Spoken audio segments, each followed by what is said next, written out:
माधव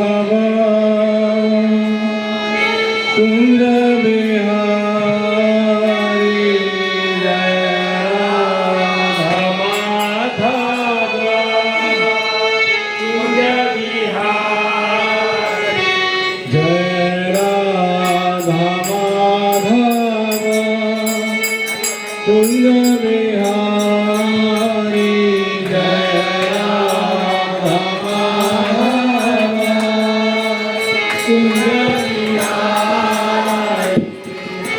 गोपी जन वल्लभ गिरवरधारी गोपी जन वल्लभ गिरवरधारी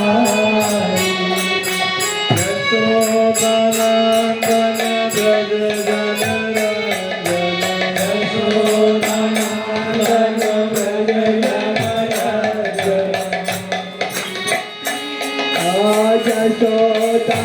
यशोदानंदन ब्रज जन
Hare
भगवते वासुदेवाय।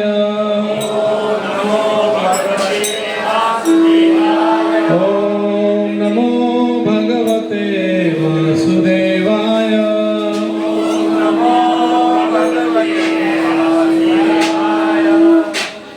नारायणं नमस्कृतं नरं चैव नरोत्तमं देवीं सरस्वतीं व्यासं ततो जयमुदीरये। नष्टप्रायेषु अभद्रेषु नित्यं भागवत सेवया। भगवते उत्तम श्लोके भक्तिर्भवति नष्टके।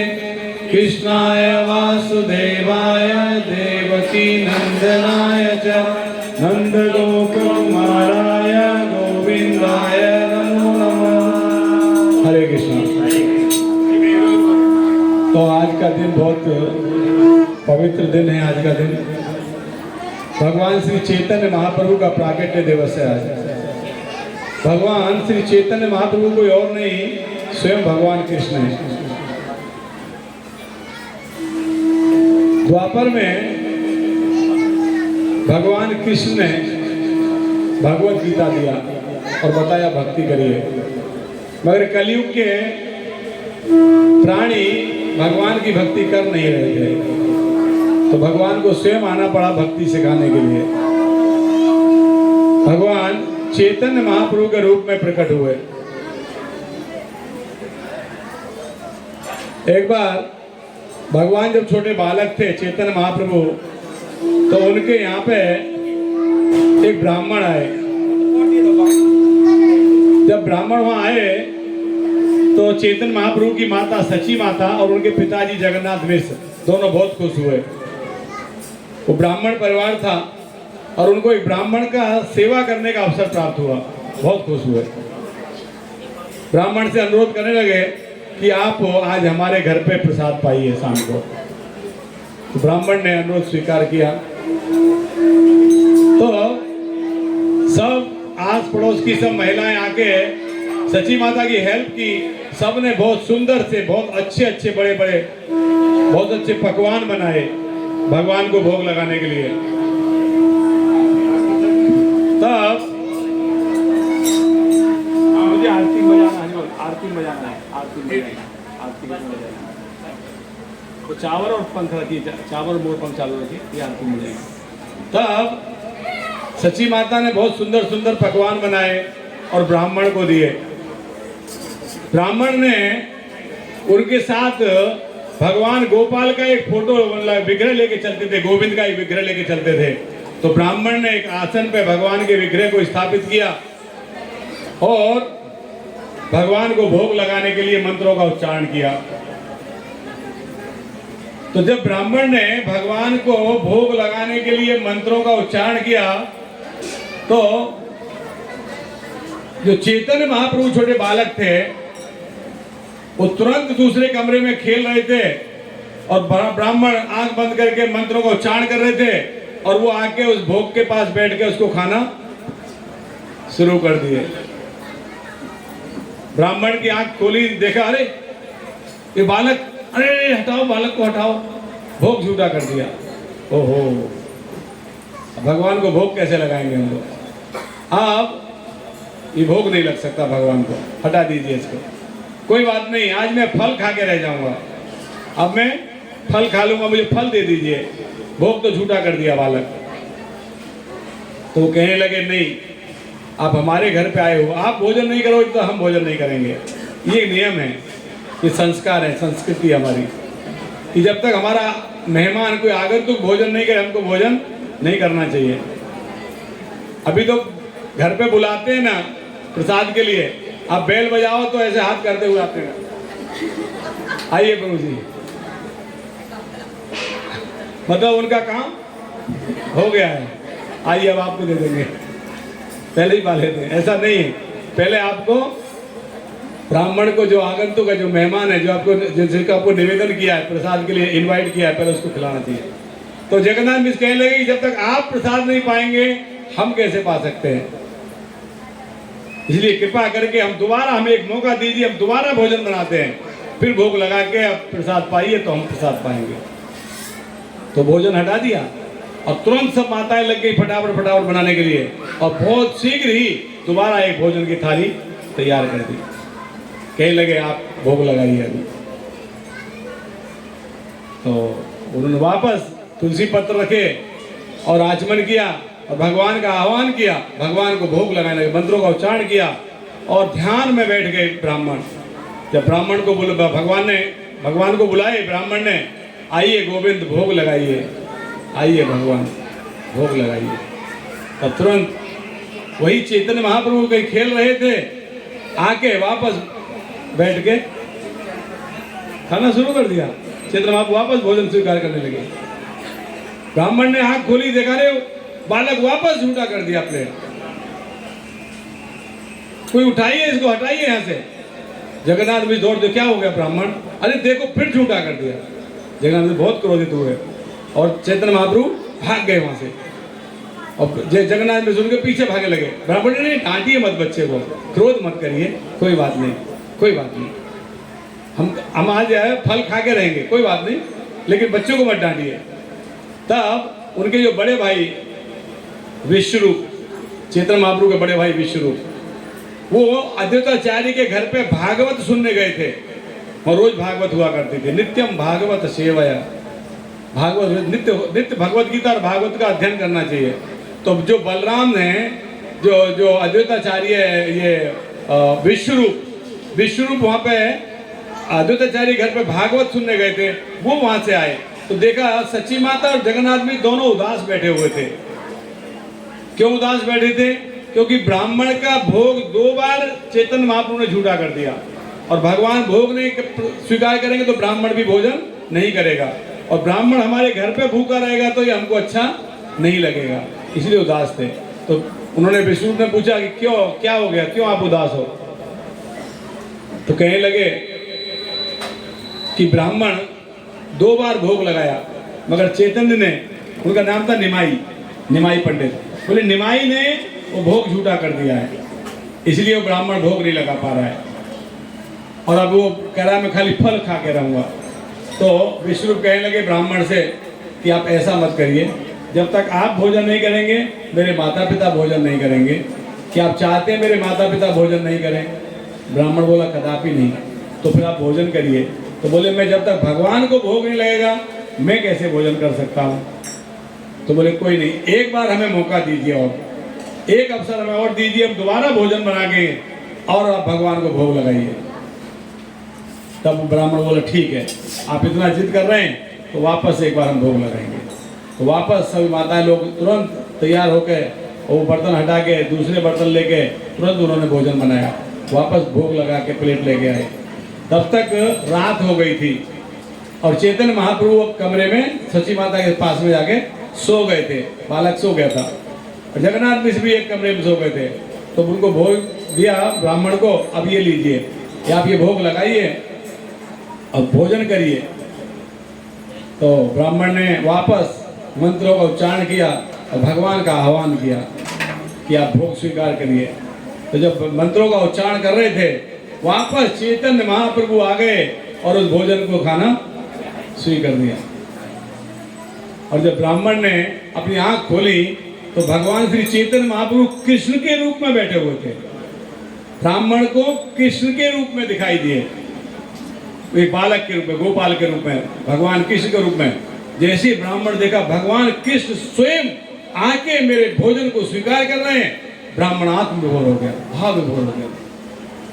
ब्राह्मण की आंखों में आंसू आ गए, कहने लगा भगवान आप मेरे भोजन स्वयं स्वीकार करने आ गए साक्षात।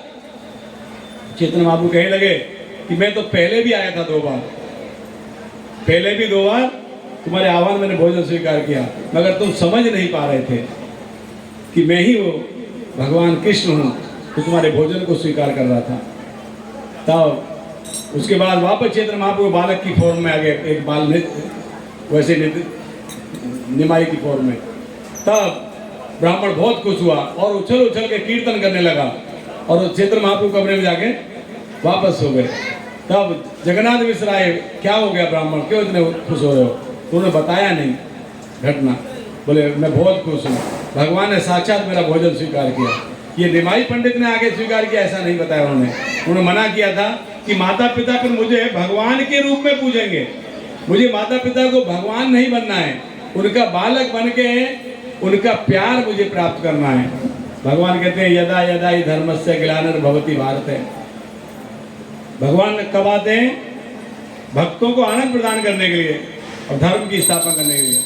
तो भक्ति विनोद ठाकुर ने एक बहुत सुंदर भजन बनाया है, तो वो भजन के ऊपर चर्चा करेंगे। भक्ति विनोद ठाकुर जो आप यहाँ पे फोटो देख रहे हैं, इधर से रूपपाल जी के फोटो के बाद में भक्ति सिद्धांत सरस्वती ठाकुर हैं, उनके बाद में फिर गौर किशोरदास बाबा जी महाराज हैं, और उनके बाद में वो भक्ति विनोद ठाकुर हैं। उनको सप्तम आचार्य, 6 आचार्य हमारे, षड गोस्वामी, इनको सप्तम गोस्वामी कहा गया है। ये ब्रिटिश के समय पे ये मजिस्ट्रेट थे, वो समय ब्रिटिश समय मजिस्ट्रेट थे, बहुत विद्वान थे। उन्होंने एक भजन गाया है, चैतन्य महाप्रभु स्वयं कह रहे हैं जीवात्मा को, जो हम सब जीवात्मा हैं। चैतन्य महाप्रभु जब यहाँ पे आए तो एक ऐसे रूप में आए, भक्त के रूप में आए। चैतन्य महाप्रभु भगवान कृष्ण भक्त के रूप में आए, और भक्त के रूप में आके जो भगवान का जो प्रेम है, कृष्ण का जो प्रेम है, वो सबको बांट रहे हैं, सबको दे रहे हैं। इसलिए एक बहुत सुंदर भजन है, जीव जागो जीव जागो गौरा चंद बोले, जीव जागो। कीर्तन्य कहाँ गए सब?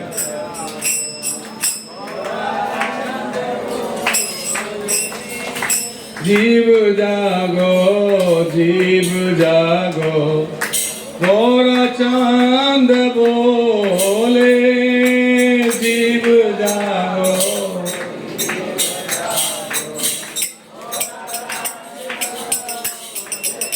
भक्ति विनोद ठाकुर कह रहे हैं जीव, हे जीवात्मा जागो। आप सब जाग रहे हो कि सो रहे हो? बताइए, हाथ उठाइए कितने लोग सो रहे हैं? अरे सब सो रहे हैं, सब। आंख खुलने से कोई जागता नहीं है, हम सब सो रहे हैं।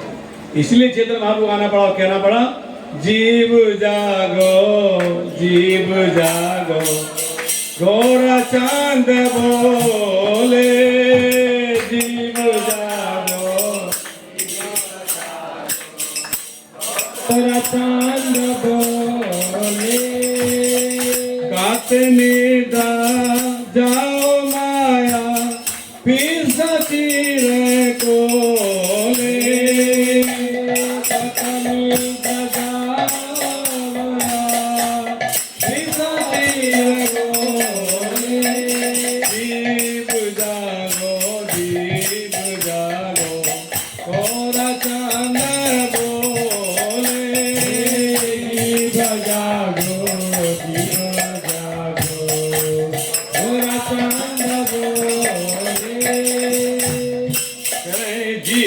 जीवात्मा जागो। कितनी देर तक माया रूपी पिशाची की गोद में और सोते रहोगे? ये माया की गोद में और कब तक सोओगे? जागो जीव जागो।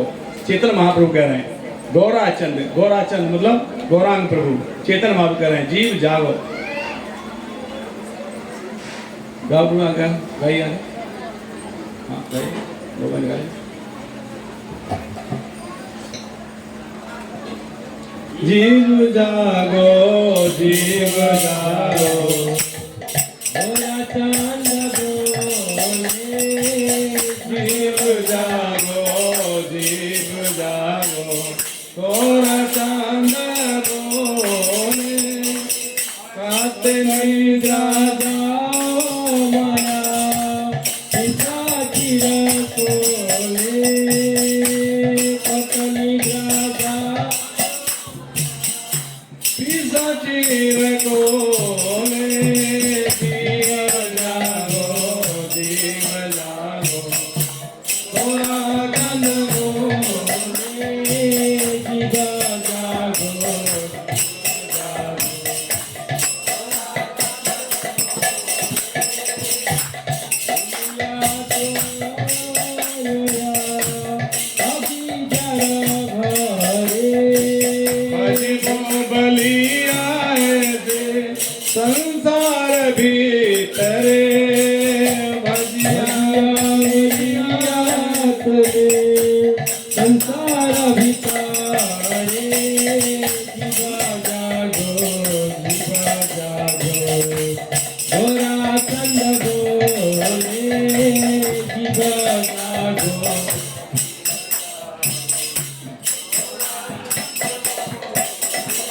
तुम्हारे लईते आम्ही हैनो अवतारा तुम्हारे लईते आम्ही हैनो अवतारा आम्ही बिना बंधु और के आछे तुम्हारा आम्ही बिना बंधु और के आछे से औषधि माया नासी बार लागे औषधि माया नासी बार लागी हरि नाम महामंत्र देव तुम्हें मांगे हरि नाम महामंत्र लिया तुम्हें भक्ति विनोद प्रभु चरणे पड़िया भक्ति विनोद प्रभु चरण पड़िया जय हरि नाम मंत्र गायल मांगिया जय हरि नाम मंत्र गाया मगिया जागो गौरा चंद बोले जागो गौरा चंद बोले राजा माया तीर बोले राजा माया हरिया बोले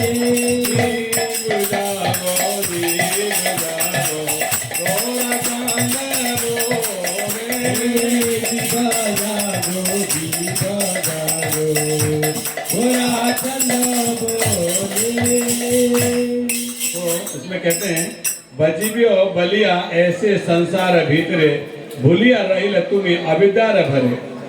तो चित्र महाप्रभु कह रहे हैं जीवात्मा को, जब तू इस जगत में मैं भजन करूंगा ऐसा प्रतिज्ञा करके आया था। देखिए इधर ध्यान दीजिए, अभी प्लेट वगैरह मत लगाइए तो ध्यान उधर चला जाएगा, इधर ध्यान दिए रहेगा। फिर अभी जीवात्मा है ना हम लोग सब, बद्धात्मा है, उधर ध्यान चला जाएगा। प्लेट अभी मत लगाइए, ध्यान उधर चला जाएगा बद्धात्मा में। कोई बात नहीं। तो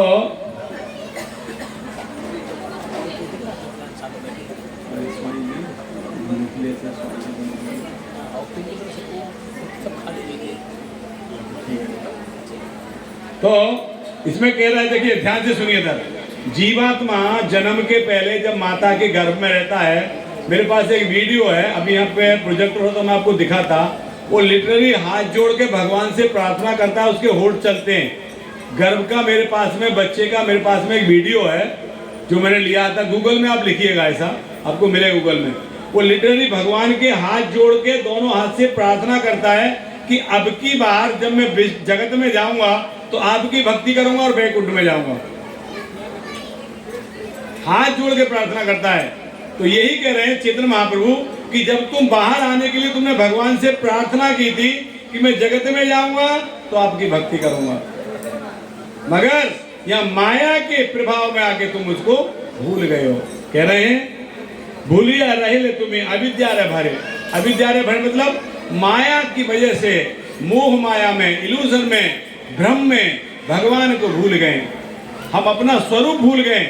चैतन्य महाप्रभु कहते हैं जीवन स्वरूप होए कृष्ण नित्यदास, we are eternal servant of supreme personality of God है, इटर्नल सर्वेंट। हम नित्य दास हैं, भगवान के सेवक हैं। ये अगर हमारा यहाँ क्या भाव हो गया है, मैं स्वामी हूँ, हमारा यहाँ क्या भाव है, मैं मालिक हूँ।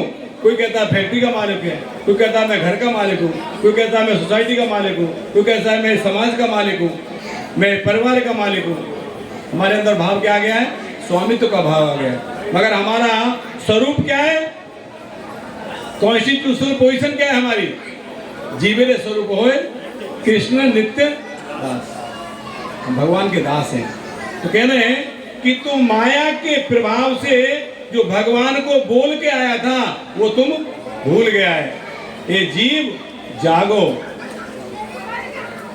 जो बच्चे आवाज कर रहे हैं उनको शांत करिए। कोई बात नहीं करेगा, बात करनी है तो बाहर जाके बात करिए। माया के प्रभाव से जीव भगवान को भूल गया है।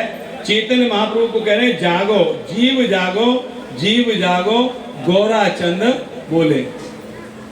तुम भगवान को वचन दे के आया था कि मैं जब बाहर जाऊंगा आपकी भक्ति करूंगा और दोबारा माता के गर्भ में नहीं आऊंगा।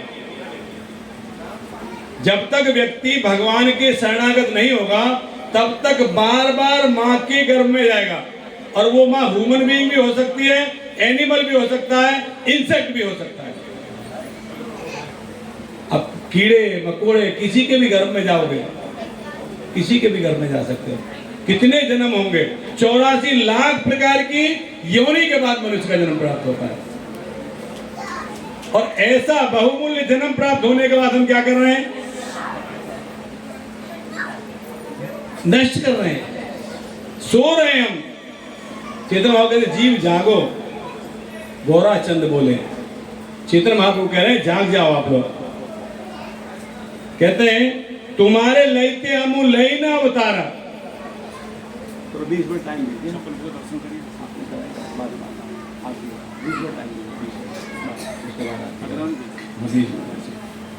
तो तुम्हारे लैते हमें हैनु अवतार है। तो चेतन बाबू कह रहे हैं मैं किस लिए आया हूं? तुम्हारे लैते, तुम्हारे लिए आया हूं मैं। चेतन बाबू कह रहे हैं मैं तुम्हारे लिए आया हूं। तुम्हारे लैते हमू लई ने अवतार है। मैं यहाँ अवतार किस लिए ले आऊं? तुम्हारे लिए ले आऊं। जीवात्मा तुम्हारे लिए ले आऊं। आमी बिना बंधु, आमी बिना बंधु और के आसे तुम्हारा। मेरे अलावा और तुम्हारा बंधु कौन है? भगवान के अलावा और तुम्हारा बचाने वाला कोई नहीं है। राखे कृष्ण मारे के, और मारे कृष्ण तो अगर कृष्ण भगवान मार रहे होंगे तो आपको कोई बचा नहीं सकता। और कृष्ण अगर आपकी रक्षा कर रहे हैं तो आपको कोई मार नहीं सकता। एक बार विदेश में एक व्यक्ति हमारे संस्था के संस्थापक आचार्य Shri Prabhupada, his divine grace Shri Prabhupada को कहने लगा कि भगवान के पास तो अनेक शक्तियां हैं, अनंत शक्ति है, फिर भगवान अपने भक्त की रक्षा के लिए स्वयं क्यों आते हैं? आपने देखा प्रहलाद महाराज को बचाने के लिए नरसिंह भगवान के ऊपर भगवान प्रकट हुए थे। क्यों आते हैं भगवान? तो प्रभुपाद जी पूछा भगवान पास तो अनेक शक्तियां हैं, किसी को भी भेज सकते हैं, स्वयं क्यों आते हैं भगवान? तो चेतन महाप्रभु प्रभुपाद जी ने बहुत सुंदर सा उत्तर दिया। कहने लगे एक व्यक्ति अपने बच्चे का हाथ पकड़ के जा रहा है और गटर का मेन होल जो ढक्कन है वो खुला हुआ है, और एक्सीडेंटली अगर उसका बच्चा गटर में गिर गया है और वो व्यक्ति वेल सूटेड है, अच्छे कपड़े पहना है, तो किसी को बुलाने जाएगा क्या? चलो आओ जरा मेरा बच्चा गिर गया, उसे निकाल दो। बुलाने जाएगा क्या? नहीं जाएगा, तुरंत कूद जाएगा गटर में, नहीं देखेगा कि मेरे कपड़े पहने, जूते पहने, क्या पहना, खराब हो जाएगा, अच्छा तुरंत कूद जाए। क्यों कूद गया? क्योंकि उसका खुद का बच्चा गटर में गिर गया है। तो हम जो जीवात्मा हैं, हम भगवान की संतान हैं। भगवान गीता में कहते हैं महामंसो जीवलोके जीवभूते सनातन। महामंसो जीवलोके, जितने जीवात्मा हैं भगवान कह रहे हैं महामंसो। और एक जगह भगवान कहते हैं हम बीज प्रदा सर्व योनिषु कौनते हैं। सभी योनियों को बीज प्रदान करने वाले पिता कौन है? भगवान है। तो भगवान कैसे? तो भगवान हमको बचाने के लिए स्वयं आए चैतन्य महाप्रभु के रूप में। तो कह रहे हैं आमी बिना बंधु आर काछे तुम्हारे लेते हमें हैनु अवतार। मेरा अवतार ही हुआ है तुम्हारी रक्षा करने के लिए। आगे कहते हैं एने से औषधि माया नाशी बारे लागे, हरि नाम महामंत्र लेव तुम्हें मांगे। तो ये भौतिक जगत का जो रोग है, भव रोग, क्या कहते हैं इसको? भव रोग। इस भव रोग की दवा क्या है? हरे कृष्ण महामंत्र, एक ही दवा है। हरे कृष्णा कृष्णा कृष्णा हरे हरे, हरे राम राम राम हरे हरे। हरे नाम हरे नाम है केवलम, ओनली एंड ओनली। ये जो भगवान का जो नाम है, हरि का नाम, यही कलयुग में जीवों का उद्धार करने वाला है, कल्याण करने वाला है। तुलसीदास ने भी कहा है, तुलसीदास कहते हैं रामायण में कि कलयुग केवल नाम आधारा। कलयुग में अगर पार होना है आपको तो नाम के ही बल पे पार हो सकते हो।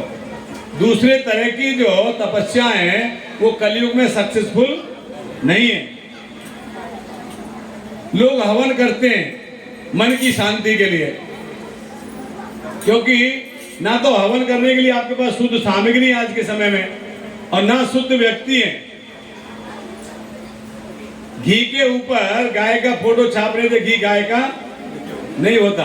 हम खुद बोलते कौन सा घी दे दूं, पूजा वाला दे दो, पूजा के लिए वो 250 का आएगा, और दूसरा वाला बोले वो 900 का है, तो 250 वाला दे दो, पूजा वाला। तो हम खुद देख रहे हैं कौन सा घी लेके आ रहे हैं, तो भगवान कहां से प्रसन्न होंगे। और पंडित जी महाराज भी आएंगे, बोलेंगे लगाओ प्लेट लगाओ, तमाकू यहाँ खाए रहेंगे, लगाओ प्लेट।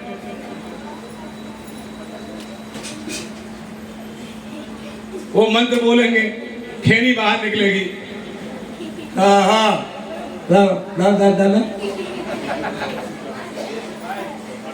भगवान खुश होंगे? कभी खुश नहीं होंगे। तो हरि नाम ही है इस कलयुग में जो व्यक्ति को पार लगा सकता है। तो कह रहे हैं एनेसी औषधि माया नाशी बारी लागे, हरिनाम मंत्र महामंत्र ले तुम ही मांगे। जो हरिनाम महामंत्र है उसको मांग के ले लो। लोगों को यहाँ दौड़ के आना चाहिए, भाग के आना चाहिए इस्कॉन के सेंटर पे हरिनाम को लेने के लिए। हम लोग दौड़ के जाते हैं पकड़ के लाने के लिए, लोग भाग जाते हैं। अभी मैं फोन किया हमारे प्रभु जी आ रहे हो ना, बोले मैं वापिस चला गया हूँ। और एक प्रभु को फोन किया, बोले बॉम्बे में हूँ। यहाँ कह रहे हैं कि तुम खुद मांग के ले लो, जबरदस्ती लाओ, मुझे तो हरिनाम, मुझे तो हरिनाम, मुझे तो हरिनाम। क्योंकि माया से बचने की औषधि यही है, और कोई औषधि नहीं है। व्यक्ति ये मानने को तैयार नहीं है कि मैं दुखी हूं। अच्छा, कितने लोग आप में से मानने को तैयार हो कि आप दुखी हो? कोई हाथ ही नहीं उठाएगा। सब सुखी हैं, 2 4 5 10 लोग दुखी हैं, बाकी सब सुखी हैं। किसी को पूछो हाउ आर यू, क्या बोलता है? फाइन। अरे बड़ा था मुस्कुरा के बोलता है ऐसे, फाइन। और उसको पूछो सही में फाइन है क्या, उसके पास बिठाओ, बात करो, और सब ठीक चल रहा? हाँ चल रहा है। अभी बोल रहा था फाइन, अभी पूछो क्या बोला? चल रहा है। मतलब पहले वाली बात नहीं है। और उसको पास मिला के पूछो और अपना एक प्रॉब्लम बताओ, बोले हमको तो बहुत तकलीफ है, हमारा एक किडनी फेल हो गया। अब वो उसका देखो, अरे आपका एक हुआ, हमारा दोनों हो गया, पता है। और अभी क्या बोल रहा था? फाइन, फाइन बोल रहा था। तो दुखी है व्यक्ति, मगर बता नहीं रहा है, आधे एक्सेप्ट नहीं कर रहे हैं। कुछ लोग तो दुख, अपने दुख को गर्व महसूस कर रहे हैं। एक व्यक्ति कह रहा था दूसरे व्यक्ति से कि जितने रुपए का तुम महीने में राशन खाते हो ना, उतने रुपए का मैं एक हफ्ते में दवाई खा जाता हूं। बोलिए, या तुम महीने में तुम्हारा परिवार पूरा राशन खाता ना, मैं अकेला एक हफ्ते में दवाई खा जाता हूं उतने रुपए की। बोलो, मतलब दवाई खाना भी वो क्या बता रहा था? बीमार हो तो बड़े गर्व की बात, दुख में भी बड़ा गर्व है। तो पहले हम मानने को तैयार नहीं कि हम दुखी हैं। इसलिए कह रहे हैं कि जो भवरों की जो औषधि है वो क्या है? हरि नाम है। इसको तुम मांग के ले लो, इसको हरि नाम को लो। अरे कहते हैं भक्ति विनोद ठाकुर जी ने भी श्रीमन महाप्रभु के चरणों में गिरकर यह हरि नाम मंत्र मांग लिया है। तो भक्ति विनोद ठाकुर कह रहे हैं कि मैंने भी इस मंत्र को मांग लिया है। इसलिए ये जो आज का जो दिन है बहुत ही पवित्र दिन है। चैतन्य महाप्रभु कलयुग में स्वयं भगवान कृष्ण प्रकट हुए। तो यहाँ पे हर संडे यहाँ पे हमारा प्रोग्राम होता है। आप कितने लोग आज जो पहली बार आए हैं यहाँ?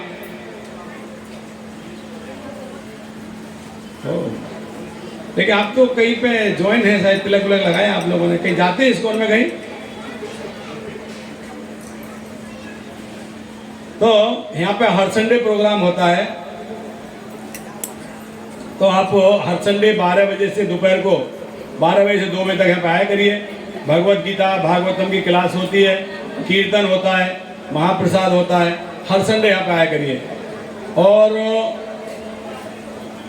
आप लोग जुड़िए इस्कॉन के साथ में। अभी हमने हमारे और भी बहुत सारे साइड बाय साइड बहुत सारे प्रोजेक्ट हैं। जैसे हमारे पास में हमारे वहाँ पे स्टॉल लगा हुआ है, स्टॉल से आप लोग कंठी ले सकते हो, माला ले सकते हो करने के लिए, बुक्स ले सकते हो पढ़ने के लिए, भगवत गीता ले सकते हो। फिर हमारा पीछे बोर्ड लगे हुए हैं, वो आप देख सकते हो। वहाँ पे हम गिर गाय, प्योर गिर गाय का दूध भी हमारे यहाँ से सप्लाई होता है। अब चाहो तो हमको आके अपना नाम नंबर लिखा सकते हो, अभी घर पे सप्लाई होगा, घर पे जाएगा। काव प्रोडक्ट भी हम अगले हफ्ते से हमारे यहाँ स्टॉल लगेगी काव प्रोडक्ट की। मंजन है, अंगिरा है, टूथपेस्ट है, टूथपेस्ट जगह पे मंजन है, और साबुन की जगह पे अंगराज है, उबटन है, ऐसे बहुत सारे प्रोडक्ट हैं। एक्चुअली जो हम यूज़ कर रहे हैं ना प्रोडक्ट, जो साबुन, कोलगेट, जो भी, इनमें मैक्सिमम में क्या रहता है, चर्बी रहती है। और कैल्शियम के लिए पशु की जो हड्डी होती है ना, उनकी हड्डी को पाउडर बना के डालते हैं। पर्टिकुलरली अगर कोई व्यक्ति पेश कर रहा है ना, तो समझो वो गाय की वध का बढ़ावा दे रहा है, उससे गौ हत्या को बढ़ावा मिल रहा है। जब हम गौ प्रोडक्ट का यूज करेंगे तो गौ हत्या का जो है वो कम हो जाएगा। तो गौ प्रोडक्ट यूज करना चाहिए। अगले संडे से यहाँ पे गौ प्रोडक्ट की भी स्टॉल लगेगी। तो अब हम बोलते हैं गर्व से कहो हम हिंदू हैं, मगर हम एक भी कार्य वो कर रहे नहीं है। गाय की रक्षा करना है। कितने लोग हैं जिन्होंने गाय पाल रखी है? कुत्ते के लिए हाथ उठवाओगे तो 10 हाथ उठ जाएंगे, हमने कुत्ता पाल रखा है। गाय के लिए एक हाथ नहीं उठेगा, हमने गाय पाल रखी है कि नहीं? तो गाय की रक्षा करना है आपको, तो एक रक्षा करने का तरीका है गाय के प्रोडक्ट यूज करो। जब गाय के प्रोडक्ट सेल होंगे तो ग्वाले को गाय बेचना नहीं पड़ेगा। गाय दूध दे चाहे न दे, गोबर दे रही है, पेशाब दे रही है ना, वही उसकी इनकम का सोर्स बनेगा। अगर आप गांव के प्रोडक्ट यूज करेंगे तो कोई ग्वाला मजबूर होकर गाय को बेचेगा नहीं। अब क्या होता है, गाय जब दूध देती है वो रखता है, गाय दूध देती है वो मजबूर हो जाता है बेचने के लिए। अगर आप गौमूत्र, गोबर के बने हुए प्रोडक्टों को यूज करोगे, कोई गाय को बेचेगा नहीं। तो गाय को कत्ल खाने भेजने में हमारा बहुत बड़ा हाथ है, क्योंकि हम गाय के प्रोडक्टों को यूज नहीं कर रहे, ग्वाला को इनकम नहीं हो रही, इसलिए उसके पास कोई साधन नहीं है गाय को खिलाने के लिए। तो गौ प्रोडक्ट भी यहाँ पे चालू करेंगे। गाय का दूध आता है, सस्यामृत नाम के पैकेट आता है आधा लीटर का, वो भी आप अब नंबर लिखवा दीजिए। हमारे वहाँ पे टेबल पर जहाँ पे कूपन थे ना, वहाँ पे नाम नंबर लिखवा दीजिए, आपको दूध मिल जाएगा, घर पे दूध पहुँच जाएगा आपके डेली सुबह 6 बजे गाय का दूध। और आप लोग इस्कॉन में जुड़िए, इस्कॉन के साथ में रहिए, और निकट भविष्य में हम लोग यात्रा में जा रहे हैं।